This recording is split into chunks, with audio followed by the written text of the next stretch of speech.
এয়া পৰিৱেশ হৈছে আমাৰ চিৰাং জিলাৰ অন্তৰ্গত ২ নং ওদালগুৰিৰ গাঁৱৰ দৃশ্য। পানী যোৱা কেইদিনমানৰ পৰা প্ৰবল বৃষ্টিপাতৰ ফলত বানপানীৰ যি তাণ্ডৱ লীলা আৰম্ভ হৈছে। এই কৰোনাৰ ভয়ংকৰ মহামাৰীৰ মাজতো এফালে কৰোনাৰ মহামাৰীৰ ভয়ংকৰ ৰূপ আৰু আনফালে প্ৰবল বৰষুণ। গতিকে এই বৰষুণৰ ফলত মানুহ কি অৱস্থা হৈছে আপোনালোকক মই দেখুৱাবলৈ যত্ন কৰিছোঁ। আচৰিত কথা, চিৰাং জিলা প্ৰশাসনৰ এতিয়ালৈকে কোনো তৎপৰতা আমি দেখিবলৈ পোৱা নাই। এমুঠি খাবৰ কাৰণে মানুহ হাহাকাৰ কৰিবলগীয়া হৈছে। ঘৰৰ ভিতৰত পানী সোমাইছে, ৰন্ধাৰ কোনো ব্যৱস্থা নাই। চিৰাং জিলা প্ৰশাসনে যদি এই মানুহসকলক অন্ততঃ এই মুহূৰ্তত শুকান খাদ্য অলপ যোগান ধৰিল হয় মানৱীয়তাৰ খাতিৰত, এতিয়া সেইটোৱে বহু ডাঙৰ এটা উপকাৰ এই মানুহখিনিৰ কাৰণে হ'ল হয়।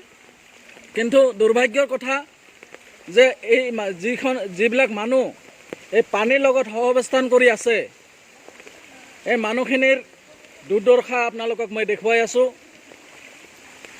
আমি আমচুৰ এটি সজাতি দল, আমচুৰ সন্মানীয় সভাপতি ৰেজাউল কৰিম চৰকাৰ ডাঙৰীয়াৰ লগত আমি ইয়াত উপস্থিত হৈছোঁ। এই গাঁওখনত আমি ৰাতিপুৱাৰ পৰাই প্ৰবল বৰষুণৰ মাজতো আমি এই অঞ্চলসমূহ ৰেজাউল কৰিম চৰকাৰ ডাঙৰীয়াই পৰিদৰ্শন কৰি আছে। তথা সময়ে সময়ে আমি ফেচবুক লাইভৰ জৰিয়তে হওক, নেটৱৰ্কৰ অলপ প্ৰব্লেমৰ কাৰণে আমি লাইভত আহিব পৰা নাই, এইকাৰণে ভিডিঅ' বনাই আছোঁ। চাওক স্কুল কেনেদৰে পানীৰ তলত সোমাইছে। সন্মুখত আমাৰ চিৰাং জিলা সমিতিৰ সভাপতি আৰু উপসভাপতি দুয়োজনে আছে। মই এই মুহূৰ্তত চিৰাং জিলা সভাপতি আমাৰ লগত যিহেতু আছে, এই পৰিৱেশ সম্পৰ্কে দুআষাৰ কোৱাৰ কাৰণে মই চিৰাং জিলা সভাপতি মাননীয় গুলজাৰ হোসেন ডাঙৰীয়াক মই অনুৰোধ জনাইছোঁ। হয়, আপোনালোকে চাইছে খুব এটা দুৰ্ভাগ্যজনক আৰু মৰ্মাহত। আজি যিবিলাক ঘৰত আপোনালোকে নিজেই চাইছে, আপুনি নিজে একদম প্ৰত্যক্ষ আপুনি নিজে চাই আছে যে মানুহৰ ঘৰত পানী সোমাইছে, মানুহে তেতিয়া খাব পৰা নাই। ইয়াতে আমি ভাবিছোঁ যে শুকান খাদ্যৰ দৰকাৰ হৈছে আৰু পশু যিবিলাক আছে, পশুধনবিলাক আপোনাৰ পানীত আছে, এতিয়ালৈকে সেইবিলাক উদ্ধাৰ কৰিব পৰা নাই। সেইকাৰণে আমি জিলা প্ৰশাসনে অনুৰোধ জনাওঁ যে অতি সোনকালে যাতে পশুধনবিলাক এটা সুৰক্ষিত জেগাত লৈ যায়, কাৰণ সুৰক্ষিত জেগাত নল'লে এই পশুধনবিলাক নাখায়, কোনো ধৰণৰ খোৱা লোৱা পোৱা নাই, সেইকাৰণে পশুধনবিলাক মৰাৰ এটা আহি যাব। সেইকাৰণে পশুধনবিলাক লৈ যোৱাৰ কাৰণে আমি চিৰাং জিলা প্ৰশাসনক অনুৰোধ জনাইছোঁ। আৰু লগতে যিবিলাক মানুহ চাইছে ঘৰৰ ভিতৰত পানী সোমাইছে, এইবিলাক ৰন্ধা বঢ়া কৰিব পৰা নাই, ইয়াতে জুই জ্বলাব পৰা নাই। সেইকাৰণে আমি ভাবোঁ এই মানুহবিলাকক শুকান খাদ্যৰ প্ৰয়োজন হৈছে, শুকান খাদ্য দিব লাগে, বিশুদ্ধ খোৱা পানী দিব লাগে। ইফালে বিশুদ্ধ খোৱা পানী নাই, সেইবিলাকৰ যোগান ধৰাৰ কাৰণে আমি চিৰাং জিলা প্ৰশাসনক অনুৰোধ জনাইছোঁ। আৰু অতি শীঘ্ৰে যাতে এই মানুহবিলাকক নিৰাপদ স্থানত লৈ যায়। ইয়াত নাৱৰ ব্যৱস্থা নাই, আমি ভাবোঁ ইয়াত নাৱৰ ব্যৱস্থা কৰিব লাগে আৰু SDRF মানুহবিলাক আহি সেই মানুহবিলাকক উদ্ধাৰ কৰিব লাগে, পশুধনবিলাক উদ্ধাৰ কৰিব লাগে। সেইকাৰণে আমি জিলা প্ৰশাসনক অতি শীঘ্ৰে যাতে এই মানুহবিলাকৰ ব্যৱস্থা লয়, তাৰ কাৰণে চিৰাং জিলা আমচুৰ তৰফৰ পৰা বিনম্ৰভাৱে আপোনালোকক অনুৰোধ কৰিছোঁ। আপুনি চিৰাং জিলাৰ যি প্ৰশাসনত বৰমূৰীয়াসকল আছে, তেখেতসকলৰ লগত কোনো ধৰণৰ যোগাযোগ আপোনালোকৰ হৈছে নেকি? অলৰেডি মই যোগাযোগ কৰিছিলোঁ, যোগাযোগ নকৰা নহয়। যোৱা ৰাতি যোগাযোগ কৰাৰ পিছত তেখেতে কৈছে যে নাও আনি আছে, হয়তো 5 ঘণ্টা টাইম কৈছিল নাওটো অহাৰ, কিন্তু ইতিমধ্যে নাওটো আহি পোৱা নাই। সেইকাৰণে আমি ভাবোঁ যে নাওটো অতি দৰকাৰ হৈছে, কাৰণ নাও নহ'লে মানুহৰ যাতায়াত ব্যৱস্থা বিচ্ছিন্ন হৈ পৰিছে আৰু পশুধনবিলাক উদ্ধাৰ কৰিব পৰা নাই, মানুহবিলাক উদ্ধাৰ কৰিব পৰা নাই। সেইকাৰণে 5 ঘণ্টাৰ ওপৰত যি টাইম গ'ল, তাৰপিছতো নাওটো আহি পোৱা নাই। সেইকাৰণে মই আৰু পৰৱৰ্তী সময়ত মই জিলা প্ৰশাসনৰ লগত যোগাযোগ কৰাৰ চেষ্টা কৰিম। আচৰিত কথা যে এতিয়ালৈকে আজি 4-5 দিনৰ পৰা কণ্টিনিউ বৰষুণ হৈ আছে। মানুহখিনি যিহেতু ৰাস্তাটো মেইন যিটো যোগাযোগ ৰাস্তা, সেই ৰাস্তাটো ভাঙি গৈছে আৰু তাতে আপুনি আৰু মই নিজে কলৰ যিটো ভোৰ বনাইছে, তাতে আমি এই ৰাস্তাটো আমি পাৰ হৈ আহিলোঁ। সেইটো দুৰ্ভাগ্যজনক কথা, কাৰণ ইতিমধ্যে তাতে এটা নাৱৰ ব্যৱস্থা কৰি দিব লাগিছিল, কিন্তু তাতে কিন্তু নাৱৰ ব্যৱস্থা কৰি দিয়া নাই। সেইকাৰণে মই জিলা প্ৰশাসনক আপোনালোকক জনাইছোঁ যে অতি শীঘ্ৰে তাতে নাৱৰ ব্যৱস্থা কৰি দিব লাগে, যাতে মানুহবিলাকক যাতায়াত কৰিব পাৰে। মানুহবিলাক ইয়াতে বিপদত পৰি আছে, মানুহবিলাক মানে নিৰাপদ স্থানত যাব পৰা নাই। সেইকাৰণে আমি জিলা প্ৰশাসনক অনুৰোধ জনাওঁ যে অতি সোনকালে তাতে আপোনালোকে নাৱৰ ব্যৱস্থা কৰি সেই মানুহবিলাকক নিৰাপদ স্থানত লৈ যোৱাৰ কাৰণে বিনম্ৰভাৱে আপোনালোকক অনুৰোধ কৰিছোঁ। হয়, ধন্যবাদ জনাইছোঁ মই চিৰাং জিলা সভাপতি গুলজাৰ হোসেন ডাঙৰীয়াক। যিহেতু আমাৰ লগত ৰাতিপুৱাৰে পৰাই ৰাতিপুৱা 8 বজাৰ পৰাই আমি আমচুৰ সভাপতি ৰেজাউল কৰিম চৰকাৰ ডাঙৰীয়াৰ লগত আমি এইসমূহ অঞ্চল পৰিদৰ্শন কৰি আছোঁ। এতিয়াও মোৰ লগত আছে।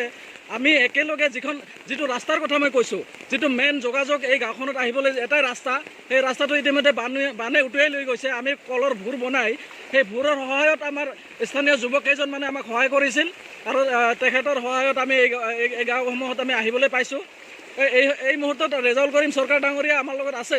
মই ৰেজাউল কৰিম চৰকাৰ ডাঙৰীয়াক অনুৰোধ জনাম যে তেখেতে এই অঞ্চলসমূহ পৰিদৰ্শন কৰি চৰকাৰক কি জনাব তথা প্ৰশাসনক কি জনাব। সন্মানীয় ৰেজাউল কৰিম চৰকাৰ ডাঙৰীয়া, আপুনি ৰাতিপুৱাৰ পৰাই নেৰানেপেৰা বৰষুণৰ মাজতো এইদৰে 8 বজাৰ পৰাই আমাৰ লগত আছে, গতিকে আপুনি কি ক'ব খুজিছে এইসমূহ অঞ্চল পৰিদৰ্শন কৰি? আমি ইতিমধ্যে মই পুনৰবাৰ কৈছোঁ যে চিৰাং জিলা প্ৰশাসন সম্পূৰ্ণভাৱে বিফল। আগতীয়াকৈ তেওঁলোকৰ কোনো ধৰণৰ প্ৰিপাৰেশ্যন নাই যে বানপানী হ'ব, বানপানীত মানুহ ক্ষতিগ্ৰস্ত হ'ব পাৰে, ভয়াৱহ পৰিস্থিতিৰ সৃষ্টি হ'ব পাৰে, যাৰ কাৰণে আজি আমাৰ এই চিৰাং জিলাৰ আমগুৰিৰ পৰা আৰম্ভ কৰি নাঙলভাঙাৰ পৰা আৰম্ভ কৰি দাউখানগৰ, আমাৰ ওদালগুৰি, সন্যাসীবাৰী আদি বিভিন্ন অঞ্চল আজি এটা নিশাৰ ভিতৰত ভয়াৱহ পানী সোমাই মানুহখিনিক আতংকগ্ৰস্ত কৰি দিছে। ঘৰৰ ভিতৰত পানী সোমাইছে, ল'ৰা ছোৱালীলৈ তেওঁলোকে থাকিব পৰা নাই, বিচনা তেওঁলোকৰ চব ভুৰ গৈছে, খাবলৈ পোৱা নাই, ইতিমধ্যে ৰান্ধিবও পৰা নাই।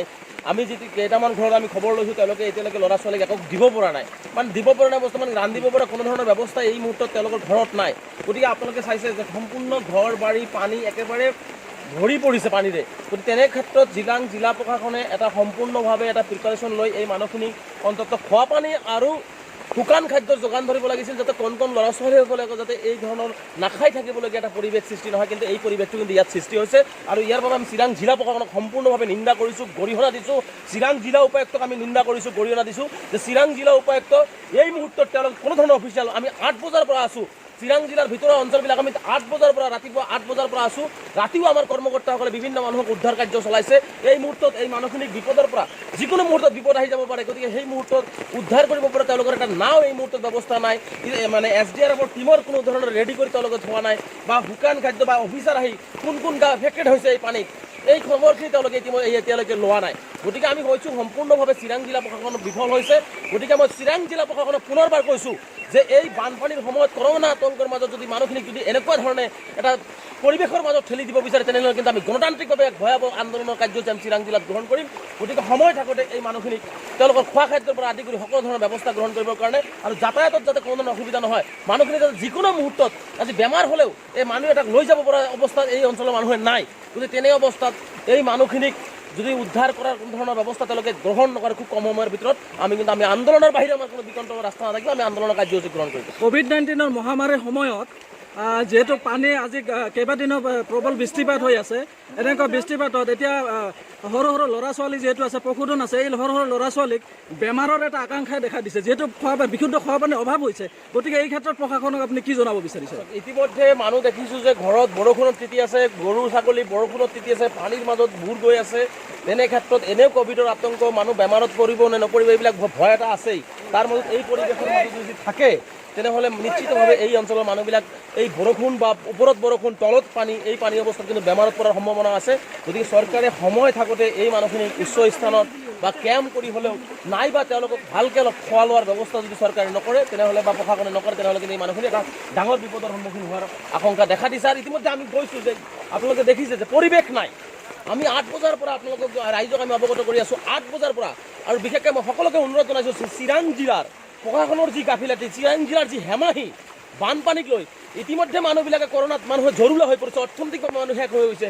তেনে এক মুহূৰ্তত ৰাতাৰাতিৰ ভিতৰত পানী ঘৰৰ ভিতৰত সোমাই পৰিছে, মানুহখিনি উপায়বিহীন হৈ পৰিছে, ৰাস্তা ঘাটৰ যোগাযোগ বিচ্ছিন্ন হৈছে। তেনে ক্ষেত্ৰত তেওঁলোকৰ এনেকুৱা হেমাহি কোনো পদ্ধতিতে মানি ল'ব নোৱাৰি, গৰিহণাৰ যোগ্য, নিন্দাৰ যোগ্য।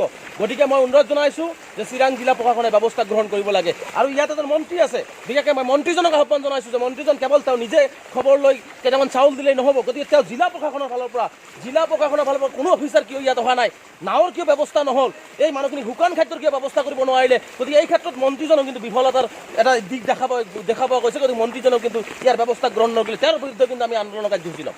যিহেতু ইলেকশ্যন BTC ইলেকশ্যন সন্মুখত আছে, গতিকে এতিয়া নেতা কৰ্মীসকল ক'ত পলাই গৈছে, নিৰুদ্দেশ হৈ গৈছে যেন লাগিছে। আৰু লগতে যিহেতু বেমাৰ আজাৰৰ এটা হেৰি দেখা দিছে, গতিকে ইয়াতে এটা মেডিকেল মোবাইল ভেনৰ দৰকাৰ বুলি আপুনি অনুভৱ কৰে নেকি? নিশ্চিতভাৱে মেডিকেল টিম ইয়াত দৰকাৰ হ'ব, যাৰ কাৰণে ইয়াতে ৰাজনীতিক ইলেকশ্যন আহিছে, ৰাজনৈতিক নেতাবিলাকৰ ভিৰ চলি থাকিছে, কিন্তু বিপদৰ মুহূৰ্তত এই মুহূৰ্তত ৰাজনৈতিক নেতাবিলাকক আমি কেৱল মৌখিকভাৱে চেহেৰাটো দেখাবৰ কাৰণে নহয়, যিহেতু আমি এটা ছাত্ৰ সংগঠন, আমি ছাত্ৰ সংগঠন ৰাইজক আমি সেনেকুৱা ধৰণৰ আৰ্থিকভাৱে সহায় কৰিব নোৱাৰিম, কোনো খাদ্য দিব নোৱাৰিম, তথাপিও আমি যিমানবোৰ চেষ্টা কৰি আছোঁ। কিন্তু চৰকাৰ আৰু প্ৰশাসনৰ সম্পূৰ্ণ দায়িত্ব যে এই দুৰ্যোগৰ সময়ত দুৰ্যোগ ব্যৱস্থাপনা চিৰাং জিলাত আছে, তেওঁলোকৰ সম্পূৰ্ণ দায়িত্ব, মন্ত্ৰী আছে, মন্ত্ৰীজনৰ সম্পূৰ্ণ দায়িত্ব যে তেওঁ এই মানুহখিনিৰ দায়িত্ব ল'ব লাগিব তেওঁলোকে, নহ'লে আমি ভাবিম যে সম্পূৰ্ণভাৱে এই মানুহখিনিক বানপানীত টকবকাই মৰিবলৈ দিয়াৰ ব্যৱস্থা কৰিছে। আৰু ইয়াত চিকিৎসাৰ কাৰণে অন্ততঃ ডক্টৰৰ টিম এটা ইমাৰ্জেঞ্চিভাৱে থকাৰ ব্যৱস্থা চৰকাৰে কৰিব। ৰাজ্যপালক এই মুহূৰ্তত এই ভিডিঅ'ৰ জৰিয়তে আপোনালোকে ৰাজ্যপালক আমি অনুৰোধ জনাম যে ৰাজ্যপাল ডাঙৰীয়া, যিহেতু এইটো BTC এতিয়া ৰাজ্যপালৰ শাসনত আছে, ৰাজ্যপাল ডাঙৰীয়াক অনুৰোধ জনাম যে আপোনাৰ আওতাত যিহেতু সমগ্ৰ BTC আছে, ৰাজ্যপাল ডাঙৰীয়াই চিৰাং, বঙাইগাঁও, কোকৰাঝাৰ, ওদালগুৰি, বাক্সা প্ৰতিখন জিলা উপায়ুক্তক কঠোৰভাৱে নিৰ্দেশনা দিয়ক যাতে বানপানীত যাতে কোনো মানুহ মৰিব লগা নহয়, বানপানীত যাতে কোনো মানুহ ককবকাই থাকিব লগা নহয়। গতিকে ৰাজ্যপাল ডাঙৰীয়াই আমি বিনম্ৰভাৱে আহ্বান জনাইছোঁ পুনৰবাৰ যে আপোনাৰ হাতত যিহেতু শাসনভাৰ চলি আছে, আপোনাৰ জিলা উপায়ুক্তসকলে আপোনাৰ জিলা প্ৰশাসনে সম্পূৰ্ণভাৱে বিফলতা দেখুৱাই আছে, জিলা প্ৰশাসনে কাম কৰি থকা নাই, তাৰ কাৰণে এটা কঠোৰ ব্যৱস্থা জিলা প্ৰশাসনক কৰাৰ কাৰণে ৰাজ্যপাল ডাঙৰীয়াক আহ্বান জনাইছোঁ। ধন্যবাদ থাকিল। এয়া আছিল আমছৰ সভাপতি ৰেজাউল কৰিম চৰকাৰ ডাঙৰীয়া। এয়া মই পৰিৱেশ দেখুৱাবলৈ আপোনালোকক অলপ যত্ন কৰিছোঁ, মানুহ কেনেদৰে এই পানীৰ লগত সহাৱস্থান কৰি আছে, একেবাৰে দুখ লগা দৃশ্য দেখিলেই। চাওক, এই গৰু, ইয়াতে মানুহ গৰু একেলগে পানীৰ লগত সহাৱস্থান কৰি আছে, ওখ ঠাই এডোখৰ বিচাৰিবলৈ জেগা নাই ইয়াত। আপোনালোকক মই অনুৰোধ জনাইছোঁ এই ভিডিঅ'ৰ জৰিয়তে যে জিলা প্ৰশাসনে যাতে গুৰুত্ব দিয়ে। অলপ আগতে ৰেজাউল কৰিম চৰকাৰ ডাঙৰীয়াই যি কথা কৈছে যে এতিয়া ইয়াতে মেডিকেল হেল্পৰ অতিকৈ প্ৰয়োজন হৈ পৰিছে, কাৰণ আজি কেইবাদিনৰ ধৰি প্ৰবল বৃষ্টিপাত হৈ আছে। এই বৃষ্টিপাতত যিহেতু বিশুদ্ধ খোৱা পানীৰ অভাৱ হৈছে আৰু বিশুদ্ধ এই লেতেৰা পানীসমূহৰ ইহঁতে খাই আছে, সেইকাৰণে মই অনুৰোধ জনাইছোঁ এইকাৰণে মই অনুৰোধ জনাইছোঁ যে যাতে জিলা প্ৰশাসনে অতি সোনকালে মেডিকেল এটা টিম এই অঞ্চলসমূহত মেডিকেল মোবাইল ভেনৰ জৰিয়তে এই অঞ্চলসমূহত যাতে পৰিদৰ্শন কৰিবলৈ পঠায় আৰু এই অঞ্চলৰ মানুহখিনিক যাতে উদ্ধাৰ কৰে। আপোনালোকে চাব পাৰিছে ঘৰৰ ভিতৰত কেনেদৰে পানী সোমাইছে। এইদৰে আজি ৰাতিপুৱা 8 বজাৰ পৰা আমি এই প্ৰবল বৃষ্টিপাতৰ মাজতো ৰাতিপুৱা 8 বজাৰ পৰা আমি এইদৰেই আমি এইসমূহ অঞ্চল পৰিদৰ্শন কৰি আছোঁ। গতিকে সদৌ শেষত মই আপোনালোকক দেখুৱাই আছোঁ আৰু লগতে সদৌ শেষত মই জিলা প্ৰশাসনক আৰু এবাৰ অনুৰোধ জনাইছোঁ যে আপোনালোকে মানৱীয়তাৰ খাতিৰতে হওক আৰু আপোনালোকৰ দায়িত্ব বুলি ভাবক, আপোনালোকে যিকোনো প্ৰকাৰে এই মানুহখিনিক সহায় কৰাৰ কাৰণে জিলা প্ৰশাসনে তৎপৰ হোৱাৰ আশা ৰাখিছোঁ আৰু লগতে যাতে মেডিকেল হেল্প এটা এই মানুহখিনি পায় তাৰ আমি আশা ৰাখিছোঁ আৰু দাবী জনাইছোঁ। ধন্যবাদ থাকিল।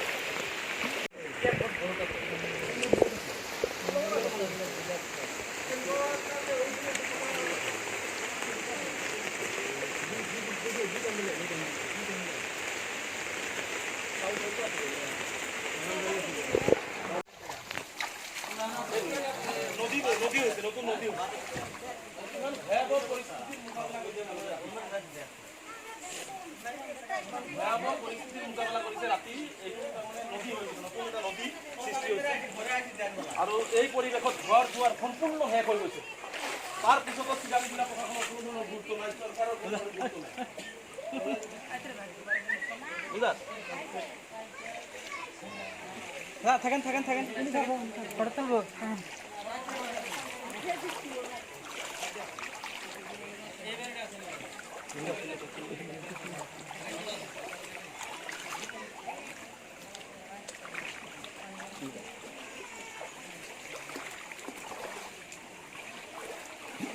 সম্পূৰ্ণ নদী হয়ে গেছে এটা।